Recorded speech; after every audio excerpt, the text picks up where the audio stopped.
One thing that's been interesting watching the rise of the New York mayoral candidate, Zohran Mamdani, who's a Democrat, is watching precisely how much of the Democratic machine has come out to support him. After he won the Democratic primary, of course, normally the party would fall in behind him. And in fact, some prominent Democrats have come forward and endorsed him. But not all of them.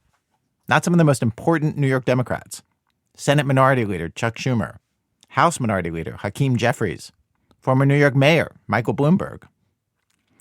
And I'm bringing all this up today because watching this, it reminded me of the story of another charismatic politician ages ago, Harold Washington, the first black mayor of Chicago. Harold became mayor back in 1983, and that was so revolutionary at the time that a black man would become mayor of the city of Chicago that after the primary, the Democratic Party turned on him. And an old school Democrat, a white guy, ran as an independent against Harold in the general election, much like Andrew Cuomo has done with Mamdani. But back then, most of the Democratic machine endorsed the white guy in the general election. And then, once Harold took office, Democrats continued to fight him and the changes that he wanted to make. I want to be clear, I don't want to oversimplify in comparing these two stories. So much of Harold's story is very different than Zohran Mamdani's.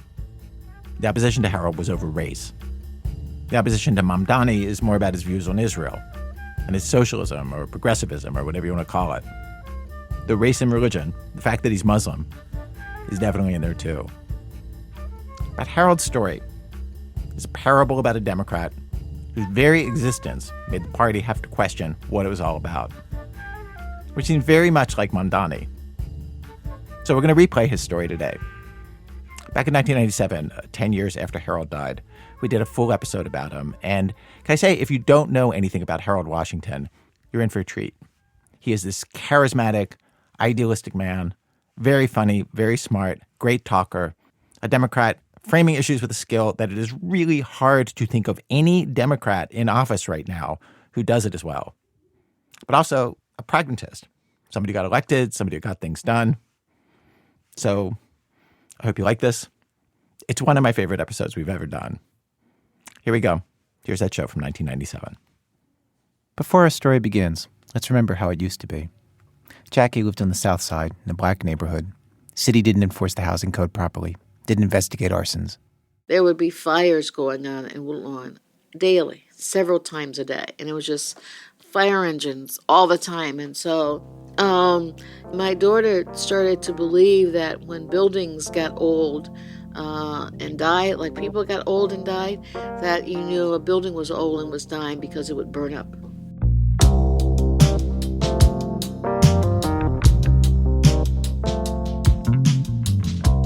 Before our story begins, Chicago was run by the Democratic machine, and black aldermen like Danny Davis would turn out the vote for the machine, election after election. But the machine didn't reward the black wards for those votes the way it paid back the white wards on the north side, with street cleanings and sewers, with newly paved roads and sidewalks, with economic development money. Well, actually, we had called the areas colonies, and just basically picking up the garbage in these wards. Just trying to keep them clean was a real problem. Person who was elected, there would be so much focus on garbage pickup that, you'd almost have to just be the garbage alderman. I recall telling people time and time again that I was tired of just being the garbage alderman.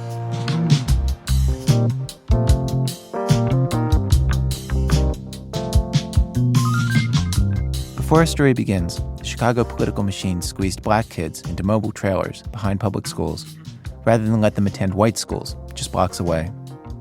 Before our story begins, the Chicago machine built high-rise public housing to hold blacks on the south side and keep them from moving into white neighborhoods. Before our story begins, the Chicago political machine built a system of highways that coincidentally divided black neighborhoods from white and particularly insulated the mayor's all-white neighborhood, Bridgeport. Typical inequities: unemployment in the white 11th ward was 0%. Unemployment in the 4th ward, where blacks lived, was 25%.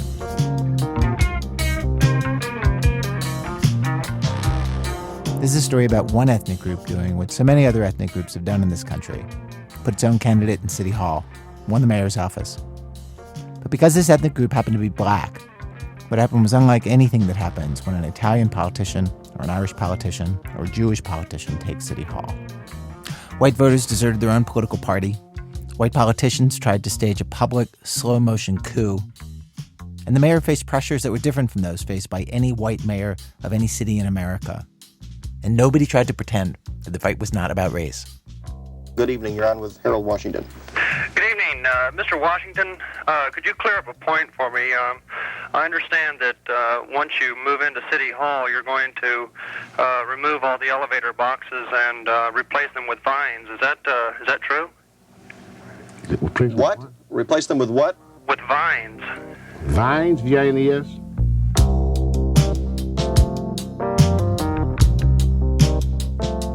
You know what? I'm not even going to ask you why. No, I don't think we have 3 million Tarzans in this city.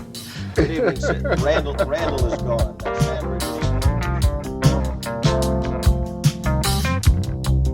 From WBEZ Chicago, it's This American Life. I'm Ira Glass. Today we're bringing the story of Harold Washington, Chicago's first black mayor. He died early in his second term of office, back in 1987. Act 1 of our program today is about what happened during Harold's life. Then we have a short Act 2 about what came afterwards. A word about the voices you're going to be hearing over the course of this hour. It's mostly people who were close to Harold Washington. Many of them activists and politicians. Lou Palmer, Judge Eugene Pincham, Congressman Danny Davis, then Alderman Eugene Sawyer. There are people from his administration: Jackie Grimshaw, Grayson Mitchell, Timuel Black, and some reporters who followed his story: Vernon Jarrett, Monroe Anderson, Gary Rivlin, Laura Washington, who later became his press secretary. There will also be an occasional opponent or voter. Stay with us.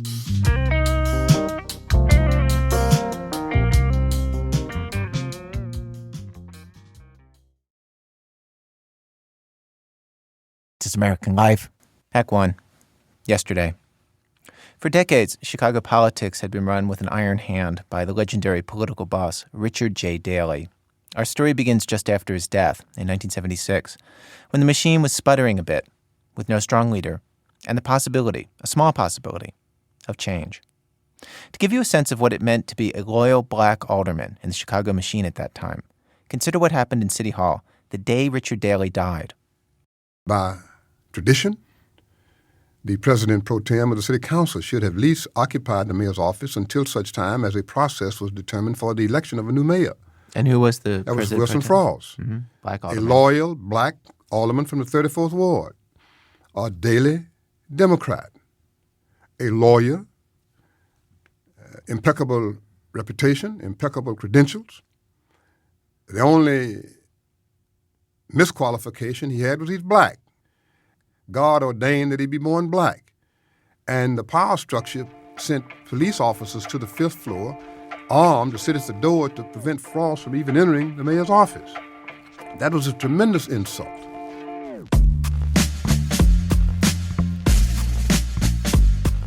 It was an insult, but it was not unusual. The white machine picked who the black leaders would be, and mostly, those leaders did what they were told. Blacks in Chicago had nowhere to go but the Democratic machine. They were stuck. But then there were a series of famous and especially infuriating insults from the white political establishment.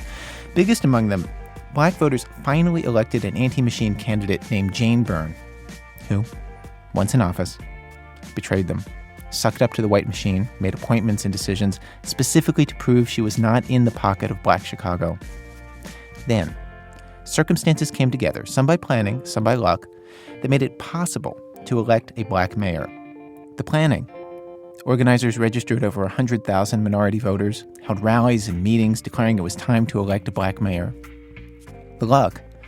2 white candidates split the white vote. One more piece of luck. The Chicago Democratic Party had created, in spite of itself, Harold Washington. Vernon Jarrett was an old friend and a local newspaper columnist. And Harold was in that party now. Don't forget, Harold had been a precinct captain. His father had groomed him as a precinct captain since he was, 11 years old. But his father was done wrong. So Harold is an unusual person in that he nursed this resentment of how the Democratic Party had deserted his father. at one time, and his father ran for alderman of the 3rd Ward.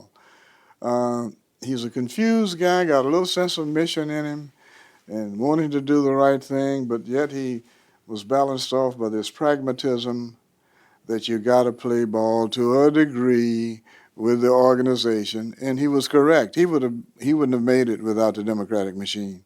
Usually in Chicago, political activists had a choice. They could go with politicians who were good on the issues but then had no political experience dealing with the machine.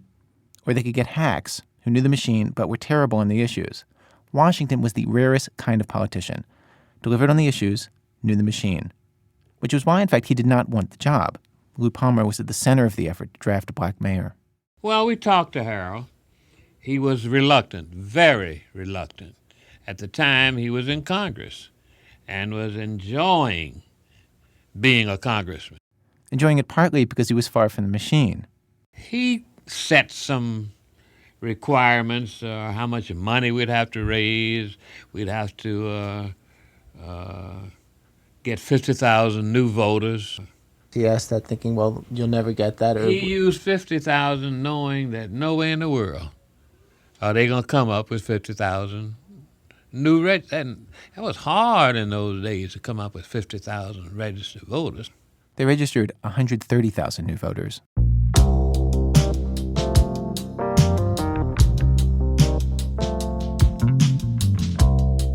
May I jump ahead a moment?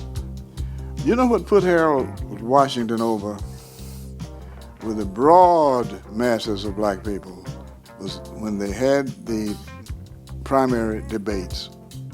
Oh, the triumph was a televised debate. You know, because you had Daley, you had Byrne, and then you had somebody who could talk, Harold. Let's review that lineup. Daley was Richard M. Daley, son of the late mayor Richard J. Daley. Byrne was Jane Byrne, the then incumbent mayor. And Harold, you already know Harold.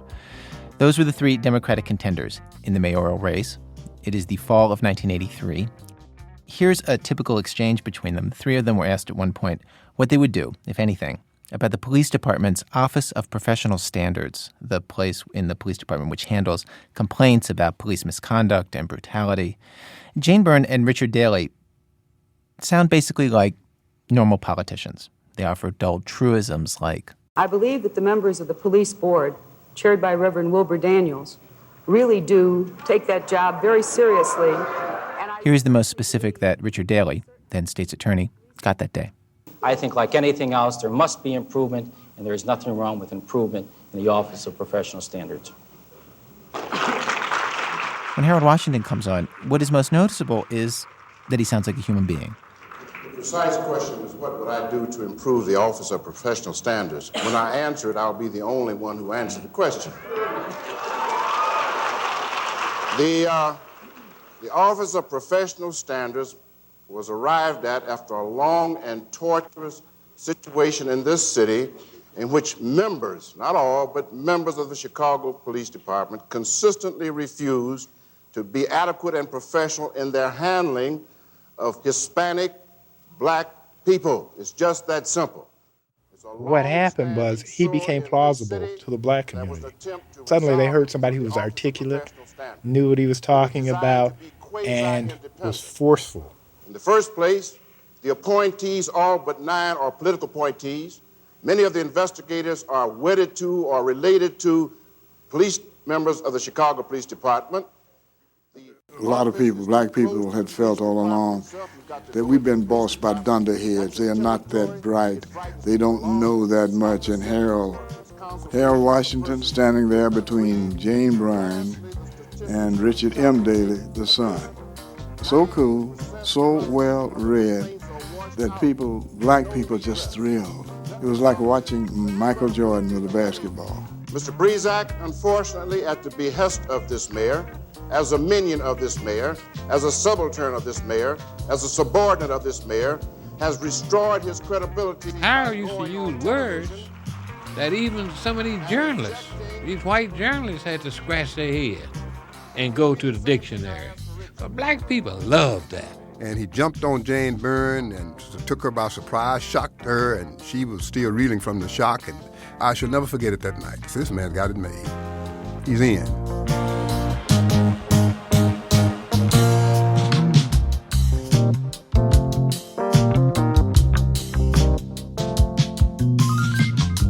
Here's one way that being a black candidate for office is different from being a white candidate.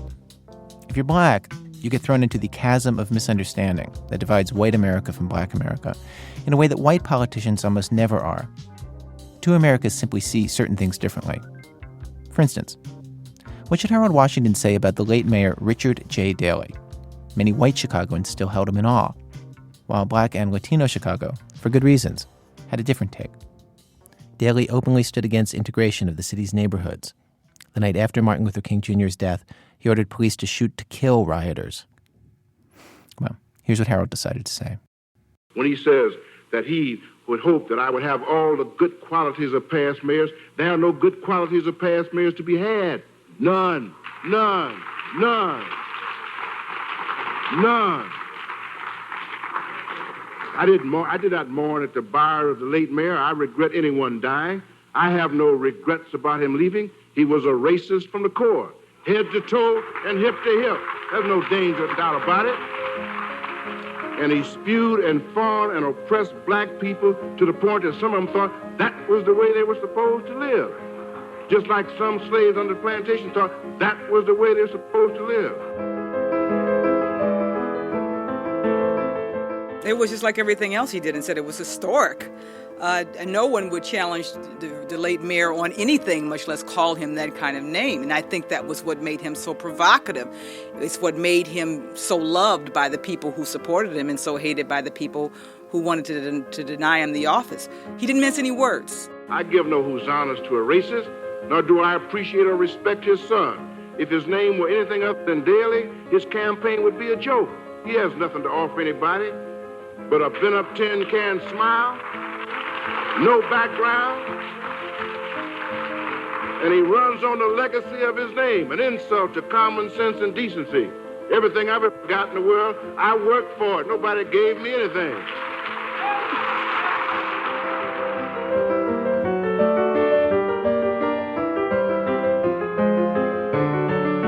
The primary taught him that he could transcend being the third candidate of being the black candidate. And he could take that Adam Powell positioning. He could take that Marcus Garvey positioning, where you're the hybrid between the politician and the public man. And you become somewhere between Muhammad Ali, Michael Jackson, somewhere in superstar. And although I may sound abrasive, I have no malice toward anybody. I have a job to do.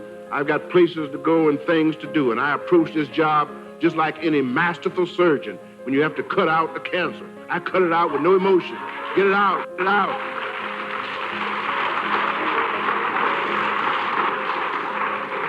This dominant culture may have messed up my pocket, but they haven't messed up my head one bit.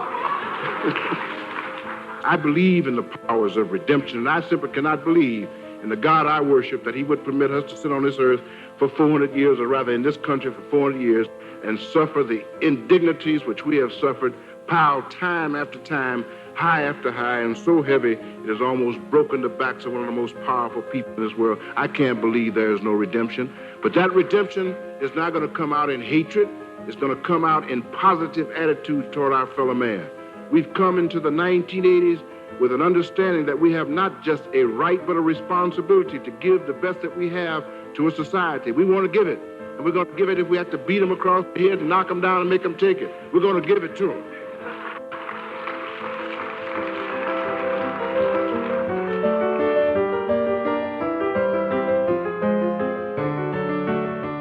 During this election, and during Harold Washington's terms as mayor, in Chicago, every day was the day after the O.J. verdict.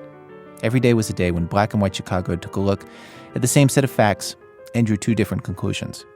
For instance, when the media raised questions about Washington's past, it made white Chicagoans question his qualifications for office, but it made minority voters more loyal. In 1983, when Harold announced his candidacy, 95% of black people never heard of him.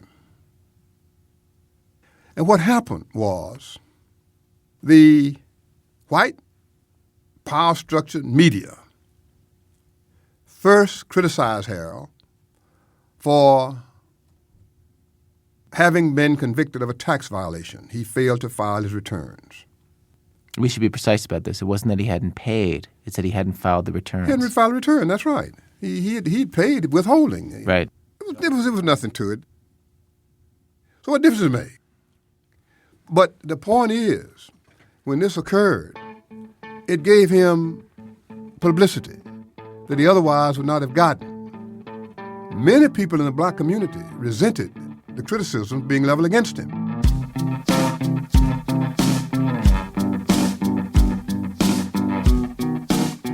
They then said, well, you're not married. You can't be mayor if you're not married. We made Jane Byrne marry Mullen. We made Jim Thompson marry Jane Thompson. We made Kennedy in the Senate go back to his wife. You cannot be a viable politician if you're not married. Here again, he did something that blacks aren't accustomed to seeing blacks do. He stood up and he said, I'm not going to get married. Everybody thought, man, go marry Mary. If this is going to make... He said, I'm not. Nobody can tell me to marry. I don't want to marry. My marital status has nothing to do with my qualifications as mayor. And here again, the black community looked at him with a great deal more respect now because many of the people, black folks who married, don't want to be married no way. So they said, go on, Harold.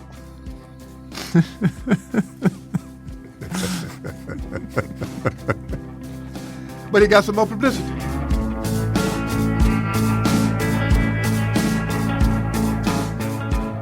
And quite frankly, you will have to concede, I certainly will say it, that it had a white candidate with the same baggage been running, there's no way in the world he would have been elected mayor.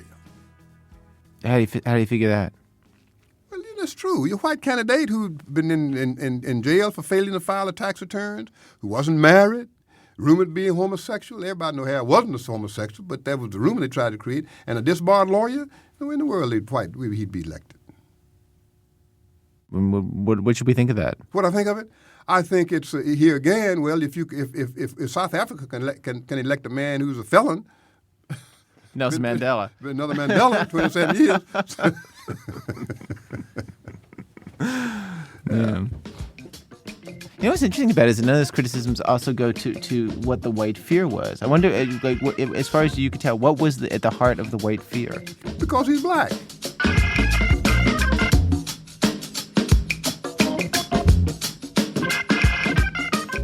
And so the two Chicagos headed to primary day. White Chicago, mostly ignoring the Washington candidacy. Black Chicago, abuzz about it. And when he won, the two Chicagos had wildly different reactions, as you might expect. Monroe Anderson was a reporter at the Chicago Tribune at the time. He was one of the few blacks who worked in the newsroom the day after Harold Washington's primary victory. I mean, there was such a somber feeling around that place. I mean, it was like somebody's family member, beloved family member, had died or something. I mean, it was just really somber. And we were in this jubilant mood, except you did not feel comfortable expressing it, looking at it. So we walked around, and then we would go into somebody's office or someplace aside and go, yes, and jump up and down, and then come out and walk around. Oh, yes, we're reporters too. Yes, we understand. You know?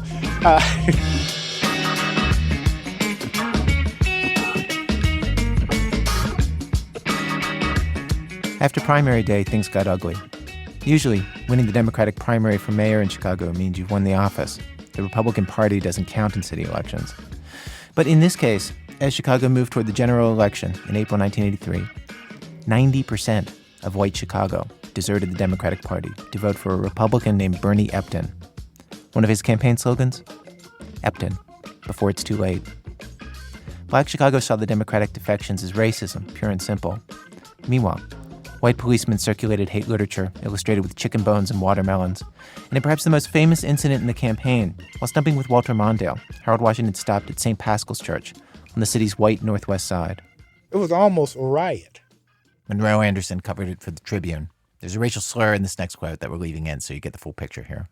When Harold showed up and the press entourage showed up, there's this angry, people were like approaching the car. It was just, people were out of control. I thought that we were in physical danger. And then we get to the church and somebody spray painted on the church graffiti. It said, "Die, nigger, die." On a Catholic church? Yes. Meanwhile, something curious happened. Occasionally, Harold Washington or one of his supporters would say, in passing, something like, "It's our turn now." And when they did, it made headlines. White Chicago and the mainstream press saw it as more than just ethnic pride. It was seen as threatening. This is one of the ways that being a black politician in America is different than being a Polish politician or an Irish politician. Judge Pincham. The difference is very, very simple. And that is, when the Polish attempt to get a Polish mayor, it's good ethnic politics. When the Irish try to get an Irish mayor, it's good ethnic politics. But when the blacks try to get a black mayor, it's racism.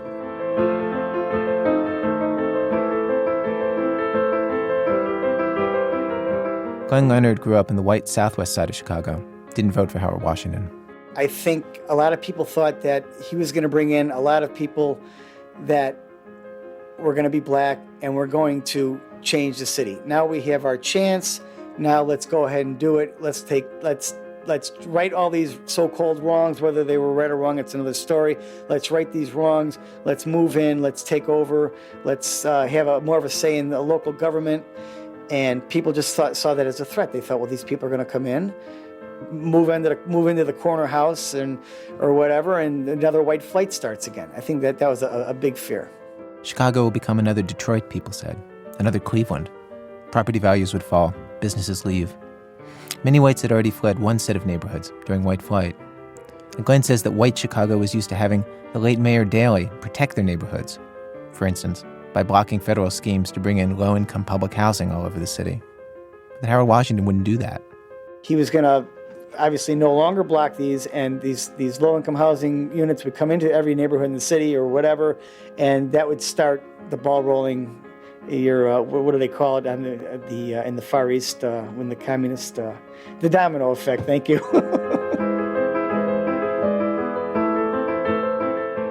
This is one thing that black politicians have to deal with that white politicians don't. And this is true from Chicago to Washington, D.C., from North Carolina to South Africa.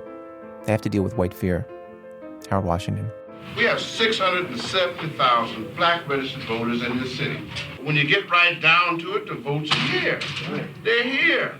They're here. And every group, and I said it before, and I'll say it again, and the press takes it and runs out left field with it, every group that gets our percentage of population, they don't go around begging. They don't go around explaining. They don't have any excuses to make. They just move on in and take one of their own and put them in office. That's what we should do. That's what democracy is all about. Problem is, when your opponents don't see your election, it's just the normal workings of democracy. How Harold Washington tried to rise above their fear after he squeaked out a narrow victory in the general election and took office. It's in a minute, when our program continues. This is American Life, I'm Ira Glass. If you're just tuning in today, what we're doing is that in this moment when a Democratic socialist, a Muslim candidate, Zohran Mamdani, stands poised to become the next mayor of New York, sending the Democratic Party into a kind of identity crisis as he does it, we're rerunning this show that we first broadcast back in 1997 about another big city mayor who forced the Democrats to re-examine what the party was all about and pick sides. Harold Washington, Chicago's first black mayor, who took the mayor's office in 1983 and died just 4 years later, just a few months into his second term. We rejoin that old episode now.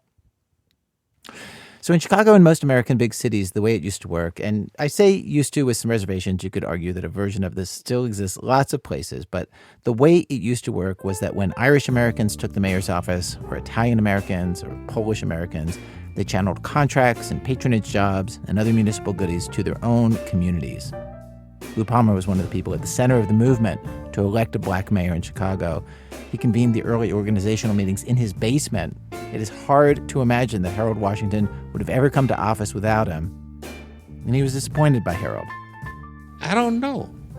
But he never became what I would consider the black mayor. Black people wanted something that is so simple. Fairness. And I used to get upset with Harold after he became elected because Harold was too fair. In fact, he would say in his speeches, you know, I'm going to be fair. I'm going to be more than fair. No one, but no one in this city, no matter where they live or how they live, is free from the fairness of our administration. We'll find you and be fair to you wherever you are. I used to cringe when he would say, I'm not only going to be fair, but I'm going to be fairer than fair. Well, come on. You know, you don't have to go overboard. And Harold did.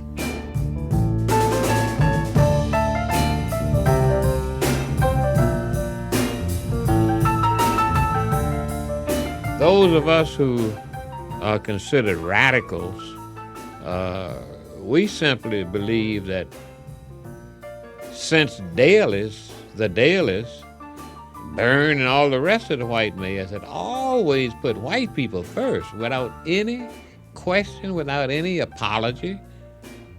We said, well, Harold got to put black people first, and that's what we wanted.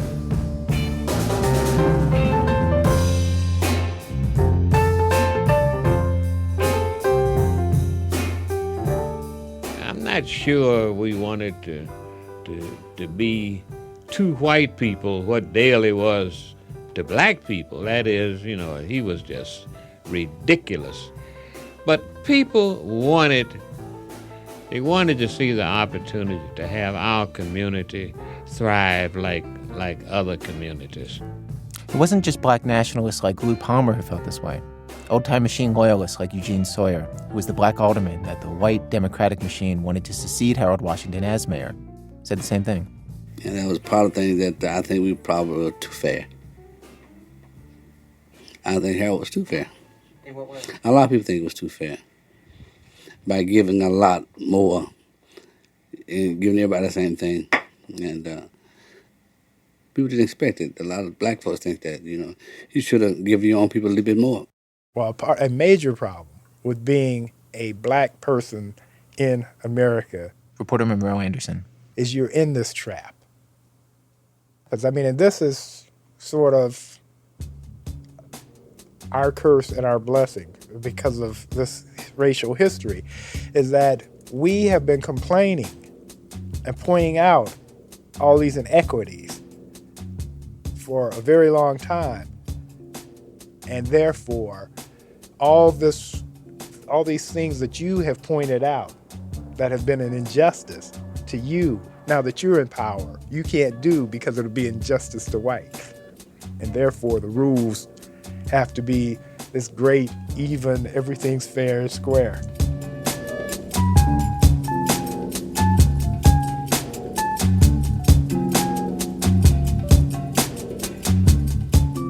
People close to Harold Washington say that it was smart politics for him to be fairer than fair. After all, black wards had been treated so unfairly in the past, and simply giving them the same services that the rest of the city got would be a huge step forward. It was also the political stance he felt most comfortable with by disposition. And when black politicians or community activists came to City Hall, trying to get more for one neighborhood over another, he was so enormously popular in black Chicago, where 85% of the black electorate turned out to vote for him, and where everyone simply referred to him as Harold, that he could ignore the pressure.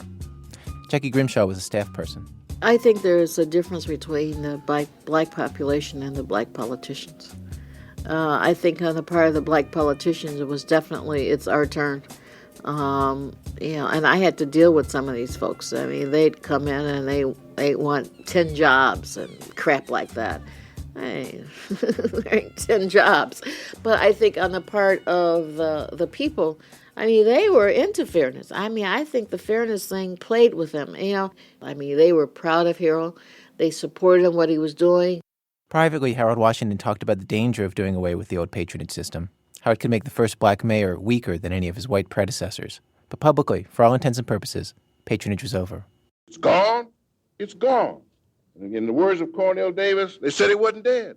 So I went to his grave, and I walked around that grave, and I stomped on that grave, and I jumped up and down, and I called out, "Patronage, patronage, are you alive?" And patronage didn't answer. It is dead, dead, dead.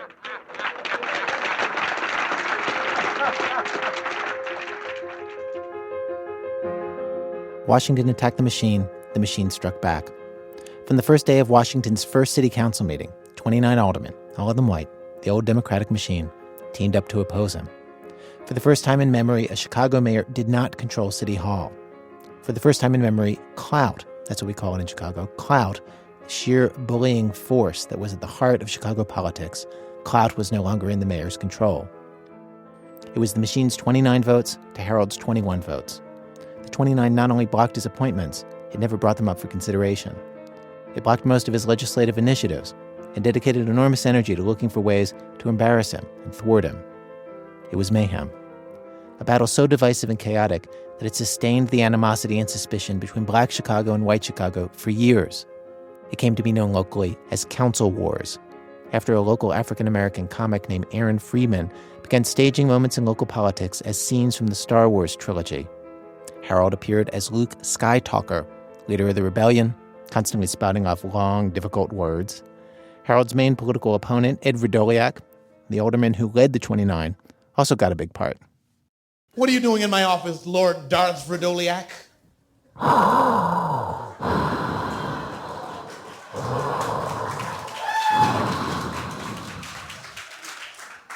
I wish to discuss committee assignments for the new council. I don't have to talk to you. I'm the mayor. I can do whatever I want. I can...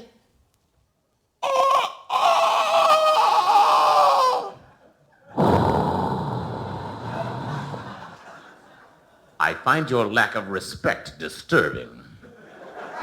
It is obvious you do not know the power of the clout. It has served all of the mayors before you. It can bring you great wealth and power, or it can destroy you as easily. The choice is yours.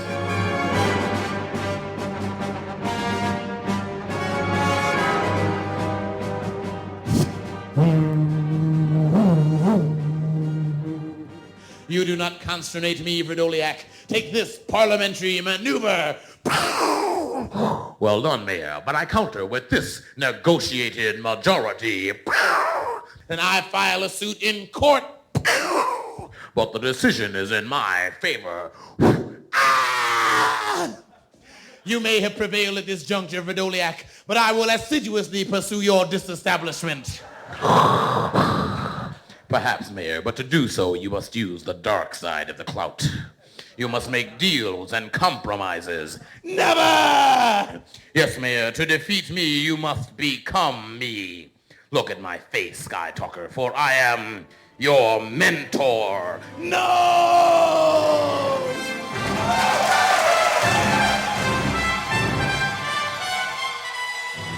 Even under these adverse conditions, Washington did manage to pass budgets and get some things done. Black wards finally got the same street repair and garbage pickup as all the other wards. Jackie Grimshaw describes one scheme Washington came up with to do some improvements around the city, designed to be, of course, fairer than fair, to give every ward the same benefits. But the 29, of course, opposed it, and Washington needed their approval because to pay for it, he wanted to issue a city bond. So every ward was to get, I think it was 10 miles of street resurfacing and alleys, a certain number of alleys done, and street lighting, and so he had all of these on the bond issue, and they were refusing to pass it. So he put all of the reporters on the bus, and he would go around to these various wards, and we went out to Mount Greenwood, another area of the city that did not welcome blacks at the time, to say, your alderman is refusing to support this bond issue that I want to use to give you real streets. And if you want it, you better tell your alderman to vote for it. And so by the time he got through doing this, the folks in the communities were pretty much outraged. Black mayor or not, they wanted their streets, they wanted their sewers, they wanted their vaulted sidewalks repaired and so forth.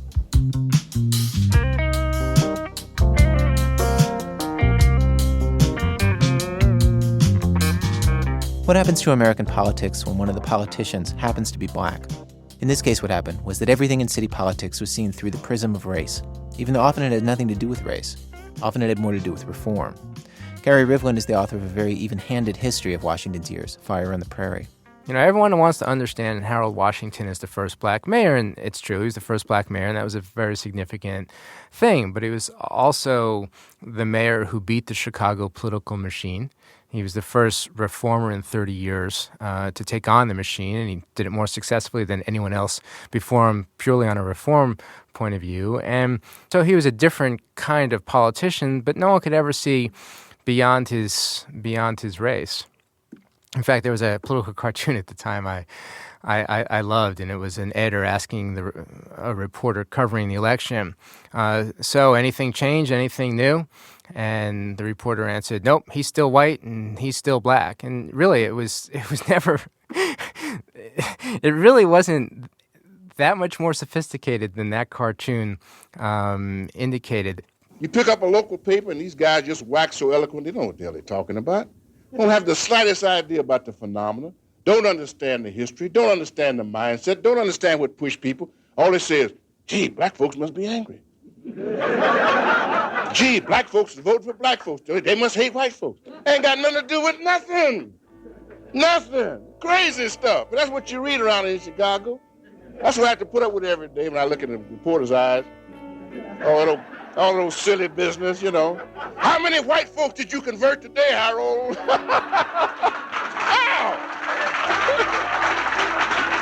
Wow. And the answer is more than you did, boy. Because I do my job, regardless of race, color, creed, or sex.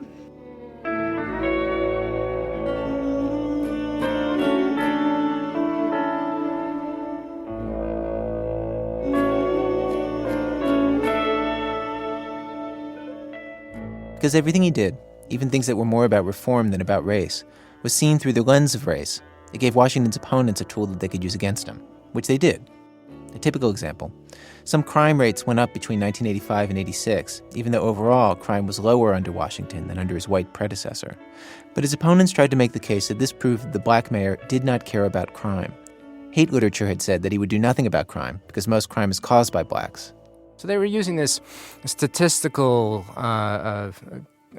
bump between 85 and 86 to prove what the hate literature was saying, that the black mayor is going to be indifferent to crime. See, that's playing the race card and playing in a dirty way. It's a way of distorting statistics to play to racial fears out there. So did Washington talk about race? Did he talk about the Chicago political machine always being biased against the black community? Sure. Is that playing the race card? Sure, but I also happen to think it's true what he was saying.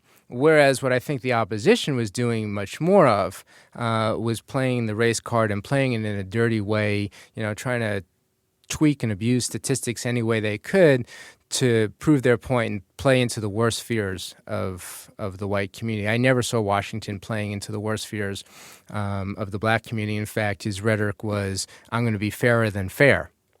Fact is, by the time he died, just a few months into his second term of office, Harold Washington had put together a working majority on the council. Not many more whites voted for him in his second election than in his first, but every political observer in Chicago says that he was making headway. Patrick O'Connor was one of the 29 aldermen who opposed Washington. There was one of the few swing votes who sometimes sided with the mayor. We invited him up to a picnic in our ward, and he showed up at our picnic, and he got a great reception. People that really didn't vote for him and probably wouldn't vote for him the next time respected the fact that he came out there, that he wanted to say hello, that he wanted to participate. And bear in mind that I was voting consistently with a bloc that was voting against him. And he came out and we spent the day and it was fine. I remember one time we were both invited to a place that neither of us were particularly popular in the ward. And so I got a call from his office, and this is, again, at a time when there was a council war going on, asking was I going to this festival or whatever it was, and if I was, would I meet the mayor on a corner in our ward and go in there together with him? And I told the guy, no, I'm not meeting him on the corner. I said, he wants me to go, he's got to pick me up at my house. So the mayor pulls up to the front of my house. He comes in, we have a glass of wine that he had, and I had a beer, We sat around for a couple minutes, and he met my family, and he looks in my dining room. We didn't have any dining room furniture at the time. The kids were all young, and we just moved into the house. So he says, where's your dining room furniture? My wife says, you don't pay him enough money. And Harold goes, I knew this cheese was going to cost me something. I mean, and he was just that quick. He was really very, very good. But my point is that we got in the car, we went to this festival, and by the time he left, he had people dancing with him. He was went over, he was talking with folks. By the time he left, it might not have changed the mind of everybody in there that he was okay. But he had made a significant impact, and he understood by keeping that schedule and going to areas where he was not expected to show up or would traditionally not be the most welcome person, that he was winning percentages of people. And that's all he had to do.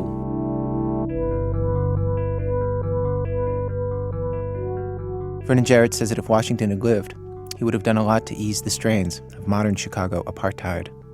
Harold was going to win over a big chunk of the white population, and I don't mean Gold Coast liberals. They were beginning to like this guy, and they could see something in him that represented them. He was chubby, warm, friendly, and not only that, he was going into some lower-class white neighborhoods having their streets paved for the first time. And they were slowly beginning to lose their fear.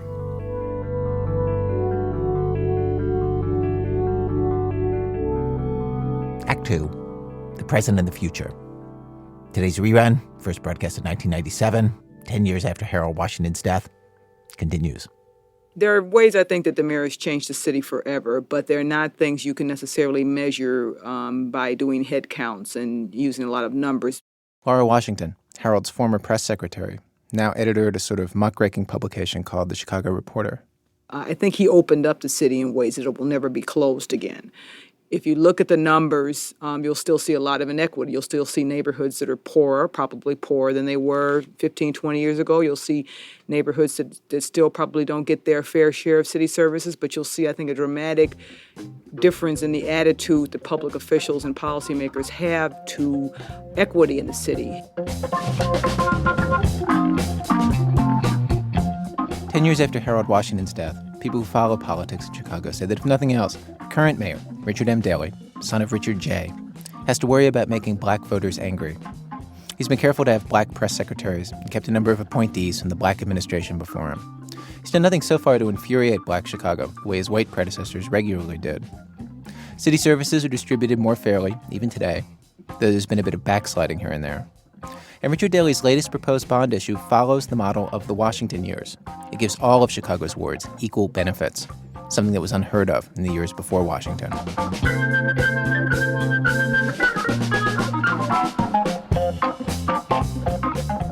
Okay, so this is Ira in 2025 again. Hi. At the end of Harold Washington's first term, 88% of white voters still voted against him. And 10 years after his death, when we first broadcast the program that you're listening to right now, we sent a reporter, Rachel Howard, to the 39th Ward out near O'Hare Airport, a mostly white ward that voted against Washington, to see if times had changed, to see if they would consider voting for a black mayor. Short answer, no. Longer answer, she talked to people in a bar who got totally riled up as soon as she mentioned Harold Washington, called him the N-word. They would start ranting about how he should have stayed on the South Side, how he wasn't their mayor. 10 years is not a very long time. No, I didn't vote for Harold at all. Why not? Because he was black. Most people I spoke with felt this way. Some even said they were scared when Harold was elected. And at another bar up the street, a guy explained what everyone had been afraid of. We thought, that's it, we're done. And that was a big thing. I mean, North Side's going to be a South Side now. Consider North Side and South Side are very segregated. Put it this way, he thought that the black people are going to take over the city. No, not that. Though it's slums. It'll be slums. You know, you're worried about slums. Okay, so that was 1997. But then we went back, 10 years after that, 2007. And I have to say it was interesting to change. Reporter Rob Wildebohr, Went to a bunch of the wards where Harold Washington was not welcome back in the day, the 10th, the 11th, the 23rd wards, and he talked to 50 people. And all but 3 of them said they would be willing to vote for a black mayor. Now, to be clear, people were openly racist, okay? Unapologetic about it. Like this guy, Pete. We bought a house here in Hegwish, and what happened? Blacks moved in, taking over the parks, taking over the schools, taking over everything. Go on a holiday to Wolf Lake. Well, who's over there? They're all barbecuing over there. We can't even go to our own parks. We got nothing. But then, the same guy said that he wished that a black alderwoman, Toni Preckwinkle, would run for mayor. He'd vote for her, he said. She did a great job cleaning up Hyde Park. Or there was a woman named Mary Kay who lived in the 23rd Ward by Midway Airport, the neighborhood where Washington got the lowest vote total in the city in 1983, less than 1%, just 199 votes. Mary Kay was not one of the 199. And she told her reporter, Rob, things are just different now. Back then, for me, it was white or black. I was prejudiced back then, probably, more so than I am now. There's still some lingering around. Oh, yeah, a little bit, Don't turn my back on them, but yeah. No, I mean, that was 20 years ago. I don't have that fear these days. Now I accept you're black or white, And Washington didn't do bad. I mean, he was a decent mayor. So what's changed? Everything.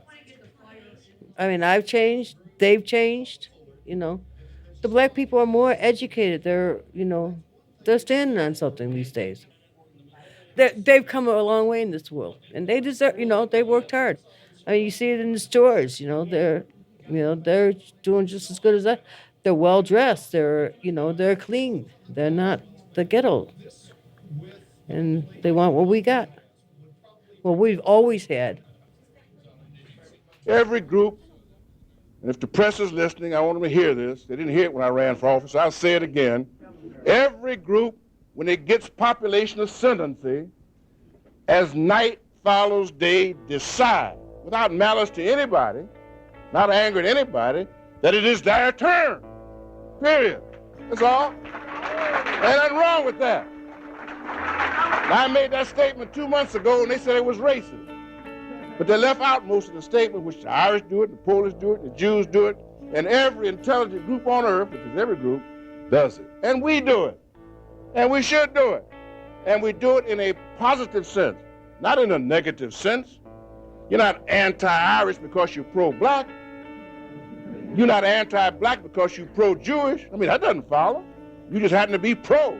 And as long as you are not anti, your proism is acceptable.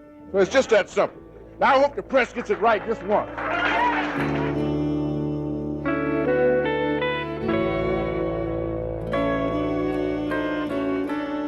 Okay, so obviously that's Harold, and then before that was tape from 2007, voters speaking 20 years after he died. 2007, that same year, you may remember, there was another black Chicagoan in politics, capturing people's attention. Barack Obama was running for president. Some of you may know that I originally moved to Chicago in part because of the inspiration of Mayor Washington's campaign. And for those of you who recall that era and recall Chicago at that time, it's hard to forget the sense of possibility that he sparked in people. When Barack Obama ran for Senate and later for president, one of his advisors was David Axelrod, a man who's uniquely positioned to comment on how racial politics have changed in Chicago since Harold's time.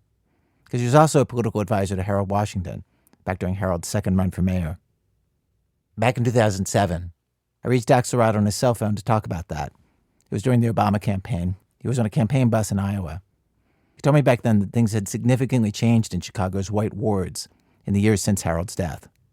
I remember that the night of the 2004 Democratic primary for the U.S. Senate when Barack Obama was nominated. And one of the things that I looked at that night was how he did on the northwest side of Chicago. When Harold ran, he got 8% of the white vote in his first primary. I think he got 20% in the re-election. and much of the determined resistance was on the northwest side of Chicago. And Obama carried all but one ward on the northwest side of Chicago. He even carried the precinct in which St. Paschal's Church sits. That was the church where Harold Washington and Walter Mondale campaigned in 1983 and met with really hostile resistance from the crowd. Obama carried that precinct. And I said to Barack that night, I think Harold's smiling down on us tonight. When Obama got to the general election for senator, he won 70% of the vote or more in every white ward in the city. His results weren't far from that when he ran for president. And years later, when Kamala Harris ran against Donald Trump in 2024, that mostly held. Most of those white wards went solidly for Harris, with 60 or 70% voting for her. Trump only won one Chicago ward out of 50.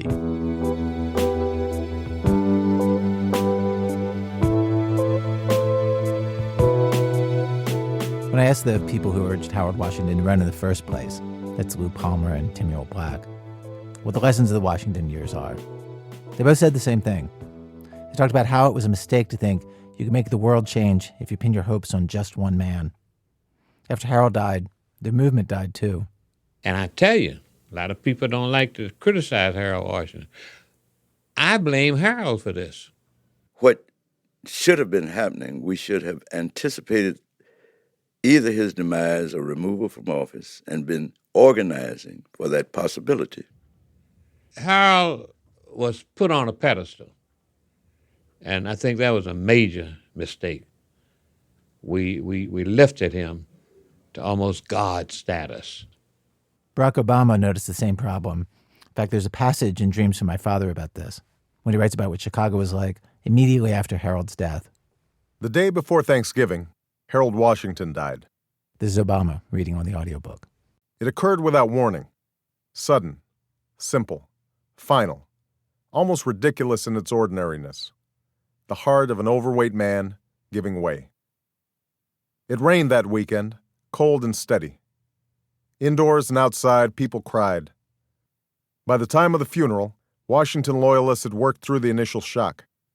They began to meet, regroup, trying to decide on a strategy for maintaining control, trying to select Harold's rightful heir.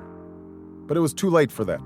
There was no political organization in place, no clearly defined principles to follow.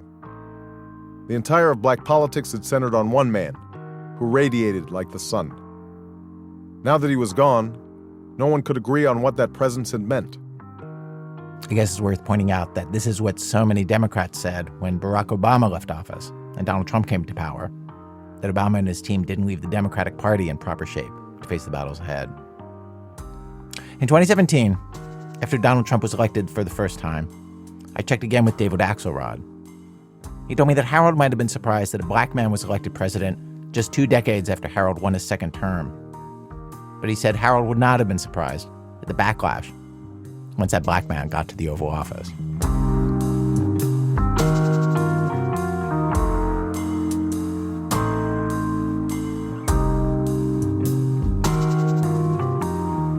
Well, today's program was originally produced back in 1997 by Alex Bloomberg and myself, with Nancy Updike, Elise Spiegel, and Julie Snyder. Senior editor for this show was Paul Tough. Production help from Rachel Howard, Seth Lynn, Bruce Wallace, B.A. Parker, Matt Tierney, Suzanne Gabbard, Snow Nelson, and Michael Comite. Since we first put the show on the air nearly 30 years ago, 4 of our interviewees, Lou Palmer, Vernon Jarrett, Eugene Sawyer, and Judge Eugene Pincham, have died. None of them lived to see a black man win the Oval Office. Or, of course, what's happened since. We used archival footage today from the following sources: from Brian Boyer's film Harold Washington and the Council Wars, from Bill Cameron's taped recordings of Harold Washington's speeches and press conferences. We got tape from Chicago's Museum of Broadcast Communications, thanks to Bruce Dumont and the staff there.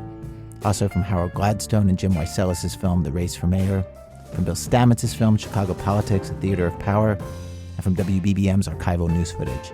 WXRT Radio gave us archival tape of Aaron Friedman's Council Wars satire, and WTTW-TV gave us archival footage of the 83 debates.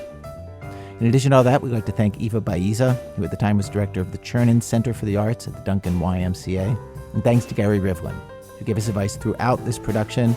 We recommend his book Fire on the Prairie. It's a great history of the Washington years. Thanks to Hugo Tyrell and Dolores Woods. Our website, thisamericanlife.org. This American Life is delivered to public radio stations by PRX, the Public Radio Exchange. Thanks as always to the co-founder of our program, Mr. Tori Malatia. I'm Ira Glass. Bet your bottom dollar you lose the blues in Chicago. Let us close out today with a recording from the night of Harold Washington's second mayoral victory.